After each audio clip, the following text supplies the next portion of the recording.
Hello friends, welcome to our channel कक्षा 247। और आज हम बात करने वाले हैं क्लास 9 के चैप्टर फर्स्ट नंबर सिस्टम की एक्सरसाइज 1.2 के बारे में। आज हम क्या क्या पढ़ेंगे उसके बारे में एक बार देख लेते हैं कि आज हम रैशनल नंबर्स को रिप्रेजेंट करना सीखेंगे इस पे नंबर लाइन्स के ऊपर। हम स्पेशली बात करेंगे आज √2, √3 और √5 को हम कैसे ड्रॉ कर सकते हैं नंबर लाइन्स के ऊपर।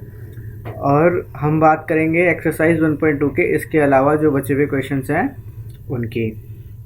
तो चलिए देर ना करते हुए शुरू करते हैं। सबसे पहले रिप्रेजेंट करना √2 को नंबर लाइन के ऊपर कैसे करेंगे एक बार रिवाइज कर लेते हैं कि जो नंबर लाइन है वो आपकी ऐसे होती है। इसमें आपके 0 से जब हम राइट हैंड साइड की तरफ जाएंगे तो पॉजिटिव डिजिट्स होंगी, और जब लेफ्ट हैंड साइड के पास जाएंगे तो आपके नेगेटिव नंबर्स की तरफ बढ़ता जाता है। और जैसे ही कि आप यहाँ पे एरोज देख रहे हैं तो इस एरो का मतलब है कि लाइन जो है कंटिन्यूस है, -∞ तक जाएगी और राइट साइड पे आपकी ये +∞ तक जाएगी। ठीक है, तो √2 को रिप्रेजेंट कैसे करना है उसके लिए थोड़ा बेसिक आपको पता होना चाहिए। देखिए आपके स्क्रीन के ऊपर ये राइट साइड में ये जो ट्राइंगल है ये है आपका राइट एंगल ट्राइंगल। ठीक है, इसमें जो एंगल ए है आपका ये 90 डिग्री का है। इसमें आप देखेंगे कि जो ओ है आपकी ये 1 यूनिट है, और सिमिलरली ए बी जो है वो भी आपकी 1 यूनिट है। तो अगर हम राइट एंगल ट्रायंगल लेते हैं तो इसको ओ ए को अगर हम बोलेंगे बेस और ए बी को बोलेंगे हम परपेंडिकुलर, तो जो आपका ओ बी आएगी वो √2 आएगी। कैसे आएगी? बाय पाइथागोरस थ्योरम के द्वारा। अगर आपको नहीं पता तो हम एक बार आपको बता देते हैं कि पाइथागोरस थ्योरम जो आपकी होती है वो होती है हाइपोटेन्यूज का square equals to base square plus perpendicular square. इसमें कई जगह परपेंडिकुलर और बेस इंटरचेंज होते हैं तो उससे कोई फ़र्क नहीं पड़ता क्योंकि एडिशन ही होना है अल्टीमेटली। तो इसमें हाइपोटेन्यूज आपकी क्या है? ओ बी जो हमें निकालनी है। तो ओ बी का स्क्वायर इक्वल्स टू बेस यानी कि आपका ओ ए और परपेंडिकुलर आपका ए बी का स्क्वायर। ठीक है, ओ बी की वैल्यू हमें फाइंड करनी है। ओ ए हमें 1 दिया है, ए बी भी हमें 1 दिया है। तो 1 का स्क्वायर इक्वल्स टू 1, 1 का स्क्वायर इक्वल्स टू 1। नाउ 1 + 1 कितना हुआ? 2। ओके, अब दोनों तरफ हम रूट लेंगे क्योंकि हमें ओ बी की वैल्यू चाहिए सर। तो स्क्वायर रूट अगर हम दोनों तरफ लेंगे तो क्या आएगा? ओ बी इक्वल्स टू √2 हो गई। यानी कि ये क्या कह रहा है कि वो ट्राइंगल यानी कि वो राइट एंगल ट्राइंगल जिसकी बेस और परपेंडिकुलर दोनों 1 यूनिट होंगे तो उसकी जो हाइपोटेन्यूज है वो √2 आएगी। तो हमें ये बेसिक पता होना चाहिए अगर हमें √2 नंबर लाइन पर ड्रॉ करना है। तो अब हम अपनी नंबर लाइन पे आते हैं तो हम ये देखेंगे कि ओ 0 से लेके 1 तक, यानी कि जो आपकी ओ ए है ये कितनी है? 1 यूनिट है। तो इसको अगर हम ट्रायंगल का बेस मान लें ओ ए, ठीक है, और हम ए को ए से हम परपेंडिकुलर एक ड्रॉ करें अब ऊपर की साइड, तो क्या आएगा ये देखेंगे।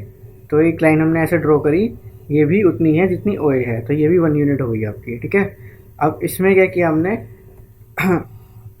अब देखिए आप राइट साइड में ये ओ ए है, ये भी 1 यूनिट है, ए बी है, ये भी 1 यूनिट है। तो हमने यहाँ पे ए बी ड्रॉ कर लिया अपना 1 यूनिट। तो अब अगर हम ओ बी मिलाएंगे तो वो कितना होगा? अगर हम इसको ओ बी को मिलाते हैं तो वो कितना होगा? √2। वेरी गुड, √2 हुआ। क्यों होगा? क्योंकि इसका जो बेस है वो भी 1 यूनिट है, जिसका परपेंडिकुलर है वो भी 1 यूनिट है, और पाइथागोरस थ्योरम के द्वारा क्या होगा कि जो ओ बी आएगा वो √2 आएगा। तो अब हम क्या करते हैं कि हमारे पास ओ बी तो निकल गया लेकिन ये नंबर लाइन के ऊपर नहीं है।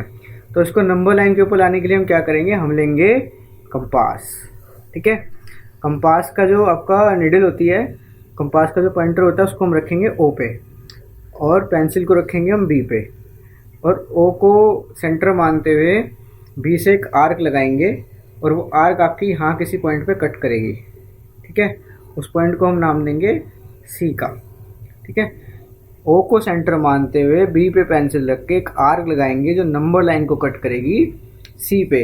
अब आप देखिए जितनी आपकी ये देखिए जितनी आपकी ओ बी है उतनी ही आपकी यहाँ पे ओ सी आएगी। क्यों आएगी? क्योंकि ये रेडियाई हैं आपके, ये रेडियाई हैं आपके सेम सर्कल की, रेडियाई ऑफ सेम सर्कल। ठीक है, अगर सेम सर्कल की रेडियस होती हैं तो वो क्या होती हैं? आपकी इक्वल होती हैं। तो ओ बी जो होगी आपकी वो किसके बराबर होगी? ओ बी जो होगी वो आपकी बराबर होगी ओ सी की, और वो कितनी होगी? √2।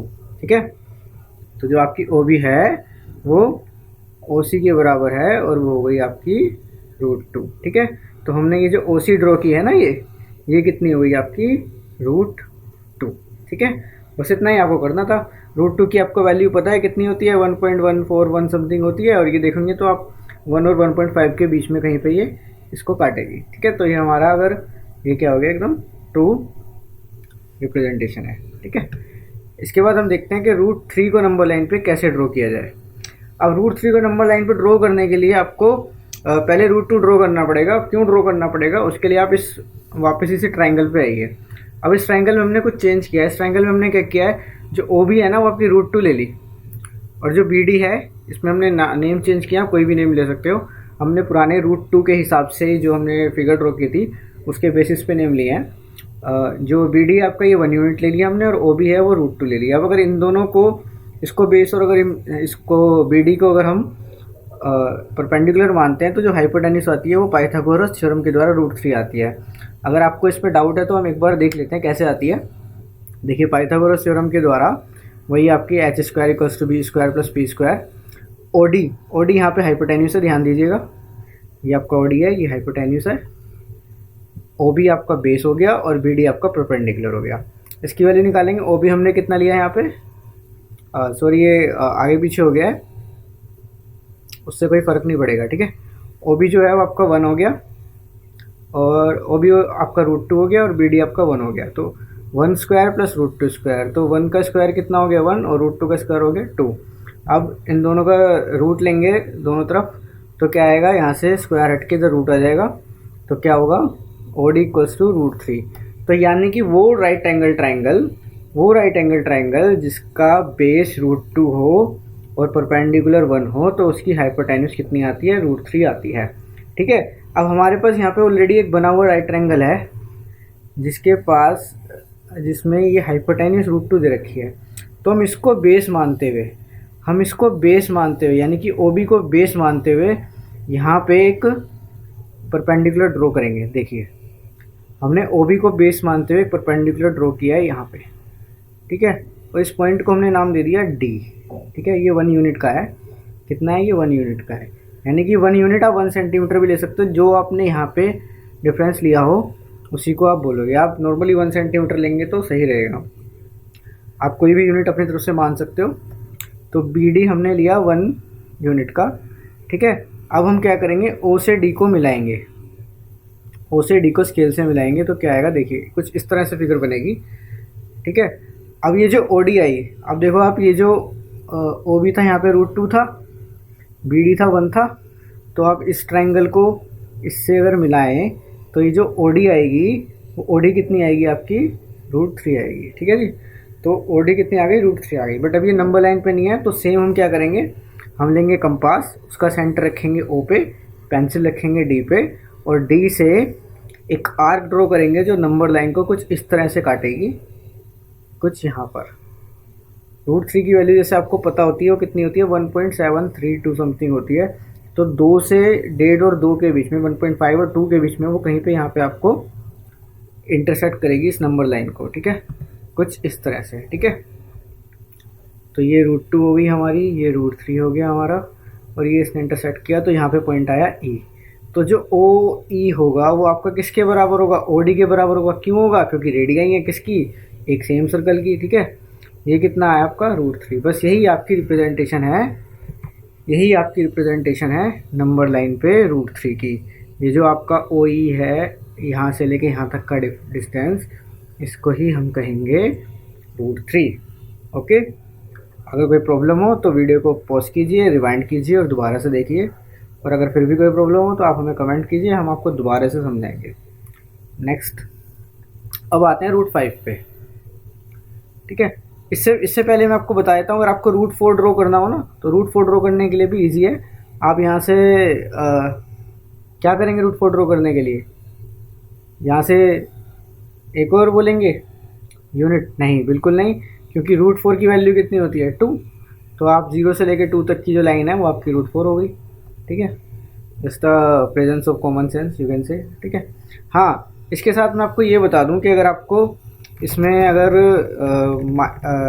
-√2 चाहिए, तो जो आपने पॉजिटिव साइड पे बनाया, आप नेगेटिव साइड पे भी बना सकते हैं, तो आपका -√2 आएगा। या फिर यहाँ से लेके सेंटर आपको लेके और यहाँ से अगर आप इस सर्कल को पूरा ड्रॉ करेंगे तो यहाँ कहीं पे ये काटेगा, वो आपका -√2 होगा, तो उसमें कोई प्रॉब्लम नहीं होनी चाहिए। सेम केस अगर आप √3 बनाना चाहते हैं तो यहाँ से अगर आप इस आर्क को लेके यहाँ पे कहीं पे ड्रॉ करेंगे तो वो आपका -√3 आ जाएगा। ठीक है, नेक्स्ट आते हैं √5 के ऊपर। √5 के लिए आपने क्या करना है, √5 बहुत इजी है। इसमें क्या करना है, अगर आप इस राइट एंगल ट्रायंगल को देखेंगे तो इसका बेस कितना है 2, इसका परपेंडिकुलर कितना है 1। ठीक है, अब आपने क्या करना है, पाइथागोरस थ्योरम लगानी है। ठीक है, बेस 2 है, परपेंडिकुलर 1 है, तो आपकी जो OB है ये हाइपोटेन्यूस है, ये कितनी आएगी आपकी, देखेंगे OB square equals to 2 square plus 1 square, यानी कि 4 + 1, 4 + 1 होता है 5, दोनों तरफ रूट किया तो OB की वैल्यू आ गई √5। Very easy. ठीक है, यानी कि वो राइट ट्रायंगल जिसका बेस 2 यूनिट हो और जिसकी हाइट या फिर जिसका परपेंडिकुलर 1 यूनिट हो, उसकी जो हाइपोटेन्यूस आती है वो √5 होती है। क्यों होती है, पाइथागोरस थ्योरम के द्वारा। ठीक है, तो हमने क्या करना है, अपनी नंबर लाइन पे 2 यूनिट की डिस्टेंस लेनी है जो कि O से लेके A तक की है। 2 यूनिट की डिस्टेंस ली हमने, फिर A से हमने एक परपेंडिकुलर ड्रॉ किया, यहाँ पे कोई पॉइंट आएगा B, इस OB को मिला देंगे और फिर O से सेंटर लेंगे और एक आर्क लगा देंगे। देखिए हमने क्या किया, OA लिया, A से एक परपेंडिकुलर ले लिया और ये पॉइंट आया हमारा B। ठीक है, आ गया भी, नो प्रॉब्लम। नेक्स्ट, अब OB को हमने यहाँ से यहाँ पे मिला दिया। ठीक है, मिलाने के बाद क्या किया, जब OB ड्रॉ हो गई, अब क्या किया, O को सेंटर लेंगे, कंपास लेंगे आप अपनी। ठीक है, कंपास लेंगे, take O as a centre, O को आपने सेंटर लिया, पेंसिल को B पे रखा और आर्क ली, और आर्क कहाँ इंटरसेक्ट करेगी, आपके C पर। ठीक है, अब जैसे AB 1 यूनिट थी, OA 2 यूनिट थी, तो OB आपकी √5 आ गई।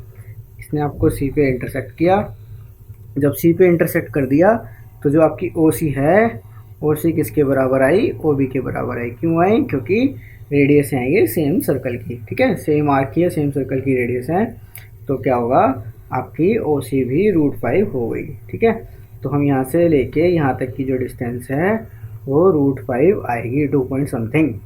ओके, एनी डाउट नहीं, ठीक है।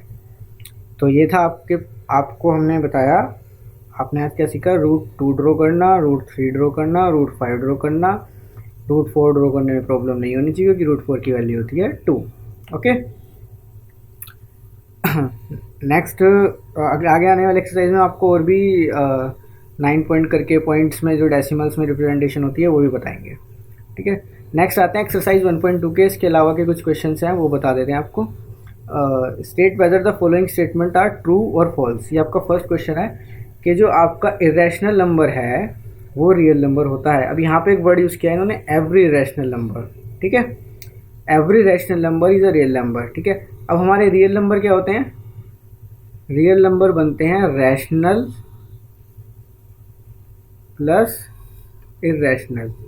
ठीक है, अब जो इरेशनल नंबर जो हैं वो रियल नंबर होते हैं, बिल्कुल होते हैं। क्यों होते हैं, क्योंकि जो रियल नंबर्स हैं उनके अंदर रैशनल भी आते हैं और रैशनल भी आते हैं, दोनों को मिला के। ठीक है, तो ये क्या हो गया, ट्रू। ठीक है, सारे के सारे इरेशनल नंबर्स आपके रियल नंबर होते हैं, लेकिन सारे के सारे रियल नंबर आपके इरेशनल नंबर नहीं हो सकते। नेक्स्ट क्वेश्चन आपका, every point on number line is the form of √m where m is a natural number. आपकी नंबर लाइन के ऊपर जो भी पॉइंट होगा वो क्या होगा, √m होगा, √m की फॉर्म में होगा। हर पॉइंट √m की फॉर्म में हो सकता है, नहीं हो सकता। आपके पास तो नेगेटिव नंबर्स भी आते हैं ना। अब नेगेटिव नंबर्स जैसे 0.1 है, इसको -1 है, इसको आप रूट की फॉर्म में लिख सकते हो। -5 है, इसको आप रूट की फॉर्म में लिख सकते हो, नहीं। अब अगर m अगर आपका नेचुरल नंबर हो गया और आपने अंदर इसमें लिखा कुछ भी, तो क्या वो आपके नंबर लाइन पे ड्रॉ हो सकता है। मतलब कि आपका जो नंबर लाइन का हर पॉइंट है, मतलब अगर आपका नेगेटिव पॉइंट भी है कोई, तो क्या वो आप उसको ऐसे किसी फॉर्म में कन्वर्ट कर सकते हो, जैसे आपने √9 को किया 3 में। ठीक है, अब क्या कोई ऐसा नंबर है कि जो -3 है वो उसको शो कर दे? वो नहीं हो सकता। क्यों नहीं हो सकता? ये आप बड़ी क्लासेस में सीखेंगे कि कॉम्प्लेक्स नंबर करके आपका आएगा, जिसमें आप आयोटा का यूज़ करेंगे। वो बहुत बड़ी चीज़ें होती हैं। आपके 9th क्लास के स्टैंडर्ड से आप इतना जान लीजिए कि जो हम नेगेटिव नंबर्स हैं उनको हम इस फॉर्म में, रूट की फॉर्म में रिप्रेजेंट नहीं कर सकते। ओके, तो ये क्या फॉल्स, क्योंकि नेगेटिव रियल नंबर जो होते हैं उनको हम इस फॉर्म में, रूट एम की फॉर्म में शो नहीं कर सकते। Okay, every real number is an irrational number. क्या सभी रियल नंबर इरेशनल नंबर होते हैं? नहीं। क्यों नहीं होते? क्योंकि रैशनल नंबर देख लीजिए, रैशनल नंबर 4 है, 2 है, 2/3 है। क्या ये इरेशनल है? नहीं है ना, तो बट रियल तो है। तो every real number is not a rational number because rational number are also real number. Rational numbers भी होते हैं जो कि रियल नंबर कहलाते हैं, इसलिए हम ये नहीं कह सकते कि सारे के सारे रियल नंबर इरेशनल होंगे। आपको इनके कॉन्सेप्ट के बारे में जानना है और आपको नहीं पता है तो हमारी जो सबसे फर्स्ट वीडियो है उसको ज़रूर देखिएगा। नंबर सिस्टम के ऊपर हमने स्पेशल वीडियो बनाई हुई है, उसको देखेंगे तो ये सारे कॉन्सेप्ट आपके क्लियर हो जाएंगे। Are the square roots of all positive integers irrational? क्या सभी पॉजिटिव इंटीजर्स के स्क्वायर रूट हैं वो इरेशनल होते हैं? नहीं होते। क्यों नहीं होते? आप जैसे कि 1 का रूट ले लीजिए, क्या आएगा? 1 आएगा। इरेशनल है? नहीं है। आप 4 का रूट ले लीजिए, क्या आएगा? 2 है। इरेशनल है? नहीं है।